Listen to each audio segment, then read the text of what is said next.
Hello foodies, welcome to guys kitchen. ಇವತ್ತು lunch box ಸೀರೀಸಲ್ಲಿ ಮತ್ತೊಂದು ರೆಸಿಪಿ ದಮ್ ವಾಂಗಿಬಾತು. ಸಕ್ಕತ್ತಾಗಿರುತ್ತೆ, ಟೇಸ್ಟ್ ಮಾತ್ರ ಅದ್ಭುತ ಅಂತ ಹೇಳ್ಬೋದು. ಮಾಡೋದು ಸಹ ತುಂಬಾ ಸುಲಭ, ಈಸಿಯಾಗಿ ಮಾಡ್ಕೊಬೋದು, ಟೇಸ್ಟಿಯಾಗಿರುತ್ತೆ. ಮತ್ತೇನು ಬೇಕಲ್ವಾ? ಹಾಗಾಗಿ ಬನ್ನಿ ತಡ ಮಾಡದೆ ರೆಸಿಪಿ ಹೇಗೆ ಮಾಡೋದಂತ ನೋಡ್ಕೊಳ್ಳೋಣ. 1 ಪಾಟ್ ರೆಸಿಪಿ ಆಗಿರುತ್ತೆ ಇದು. ನೋಡಿ, ಅದಕ್ಕಾಗಿ ಕುಕ್ಕರ್ ಇಟ್ಕೊಂಡು ಅದಕ್ಕೆ 1 ಟೇಬಲ್ ಸ್ಪೂನಷ್ಟು ಎಣ್ಣೆ ಹಾಕ್ಕೊಂಡಿದ್ದೀನಿ. ಎಣ್ಣೆ ಕಾದಾದ ನಂತರ ಇಲ್ಲಿ 1 ಸ್ಪೂನಷ್ಟು ಕಸೂರಿ ಮೇಥಿ ತೊಗೊಂಡಿದ್ದೀನಿ. ಹಾಗೆಯೇ ಇಲ್ಲಿ 1 ಸ್ಪೂನಷ್ಟು ಸೋಂಪು, 2 ಪಲಾವ್ ಎಲೆ ತೊಗೊಂಡಿದ್ದೀನಿ. ಹಾಗೆ 1 ಇಂಚಷ್ಟು ಚಕ್ಕೆ ತೊಗೊಂಡಿದ್ದೀನಿ. ಇದು ಬಂದು ಮದುವೆ ಮನೆಗಳಲ್ಲೆಲ್ಲ ಕೊಡ್ತಾ ಇರ್ತಾರಲ್ಲ, ಅಂದರೆ ವಾಂಗಿಬಾತು, ಆ ರೀತಿ ಇರುತ್ತೆ ಟೇಸ್ಟು. ಪಕ್ಕ ಅದೇ ರೀತಿಯಲ್ಲಿ ಟೇಸ್ಟ್ ಅನ್ನೋದು ಕೊಡುತ್ತೆ. ನೀವು ಈ ರೀತಿ ಟ್ರೈ ಮಾಡಿ ನೋಡಿ.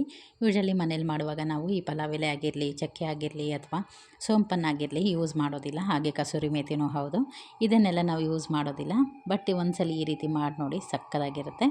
ಜೊತೆಗೆ ನೋಡಿ, ಇದರಲ್ಲಿ ಕಡಲೆಬೇಳೆ, ಉದ್ದಿನಬೇಳೆ 1 ಸ್ಪೂನಷ್ಟು ಸೇರಿಸ್ಕೊಂಡಿದ್ದೀನಿ. ಇದನ್ನೆಲ್ಲ ಒಮ್ಮೆ ಬಾಡಿಸ್ಕೊಳ್ಳೋಣ. ಇದೆಲ್ಲ ಚೆನ್ನಾಗಿ ಫ್ರೈ ಆಗಿದ್ದಾದಮೇಲೆ ನಾನು ಒಂದು 7 ರಿಂದ 8 ಗೋಡಂಬಿನೂ ಸಹ ಸೇರಿಸ್ಕೊಂಡಿದ್ದೀನಿ. ಹಾಗೆ ಇದಕ್ಕೆ ಸ್ವಲ್ಪ ಪುದೀನೂ ಸಹ ಹಾಕ್ಕೋಬೇಕಾಗತ್ತೆ, ತುಂಬ ಜಾಸ್ತಿ ಹಾಕ್ಕೋಬೇಡಿ. ನೋಡಿ, ಇಷ್ಟ ಆದರೆ ಸಾಕಾಗತ್ತೆ. ನಂತರ ಇದಕ್ಕೆ ಕರಿಬೇವಿನ ಎಲೆಯನ್ನು ಸಹ ಸೇರಿಸ್ಕೊತಾ ಇದ್ದೀನಿ, 1 ಎಸ್ಲಷ್ಟು. ಹಾಗೆ ಈರುಳ್ಳಿಯನ್ನು ಹಾಕ್ಕೊಂಡಿದ್ದೀನಿ. ಇಷ್ಟನ್ನು ಚೆನ್ನಾಗಿ ಹದವಾಗಿ ಎಣ್ಣೆಯಲ್ಲಿ ಫ್ರೈ ಮಾಡ್ಕೋಬೇಕಾಗತ್ತೆ.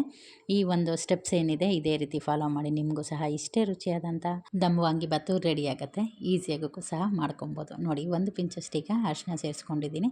ಅರಿಶಿನ ಸೇರಿಸಿದ್ದಾದ್ಮೇಲೆ ಒಮ್ಮೆ ಮಿಕ್ಸ್ ಮಾಡಿಕೊಂಡು, ಬದನೆಕಾಯಿ ಮುಂಚೆನೇ ಕಟ್ ಮಾಡಿ ರೆಡಿ ಇಟ್ಕೊಂಡಿದ್ದೆ, ಅದನ್ನು ಸಹ ಈಗ ಈ ಒಂದು ಒಗ್ಗರಣೆಗೆ ಸೇರಿಸ್ಕೊಂಡ್ಬಿಡೋಣ. ಸೇರಿಸಿದ್ದಾದಮೇಲೆ ಇದನ್ನು ಒಗ್ಗರಣೆ ಜೊತೆ 1-2 ನಿಮಿಷ ಫ್ರೈ ಮಾಡ್ಕೋಬೇಕಾಗತ್ತೆ. ಒಂದು 50% ಬದನೆಕಾಯಿ ಬೆಂದರೆ ಸಾಕಾಗುತ್ತೆ, ಇದೇನು ಬೇಗನೆ ಬೆಂದುಬಿಡುತ್ತೆ.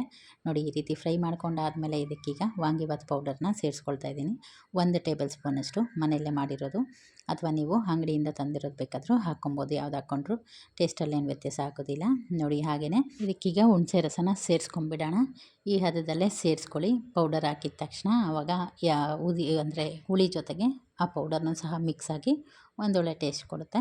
ಈ ರೀತಿ ನೋಡಿ, ತರಕಾರಿ ಜೊತೆಗೆ ಹೊಂದ್ಕೊಳ್ಳೋ ರೀತಿಯಲ್ಲಿ ಮಿಕ್ಸ್ ಮಾಡಿಕೊಂಡು ಇದಕ್ಕೆ ಒಂದು ಸ್ವಲ್ಪ ಬೆಲ್ಲನೂ ಸಹ ಸೇರಿಸ್ಕೊಳ್ಳಿ. ಬೆಲ್ಲ ನಾವು ಯಾವುದೇ ಹುಳಿ ಅಂಶ ಮಾಡಿದಾಗ, ಅಂದರೆ ಹುಣಸೆ ಹುಳಿ ಹಾಕಿರೋ ಪದಾರ್ಥಕ್ಕೆ ಬೆಲ್ಲ ಸೇರಿಸಿದ್ರೆ ಅದರ ಟೇಸ್ಟು ಎನ್ಹಾನ್ಸ್ ಆಗುತ್ತೆ. ಹಾಗೆ ರುಚಿಗೆ ತಕ್ಕಷ್ಟು ಕಲ್ಲುಪ್ಪನ್ನು ಸೇರಿಸ್ಕೊಳ್ತಾ ಇದ್ದೀನಿ. ನೀವು ಯಾವುದೇ ಉಪ್ಪನ್ನು ಸಹ ಬಳಸ್ಕೊಬೋದು.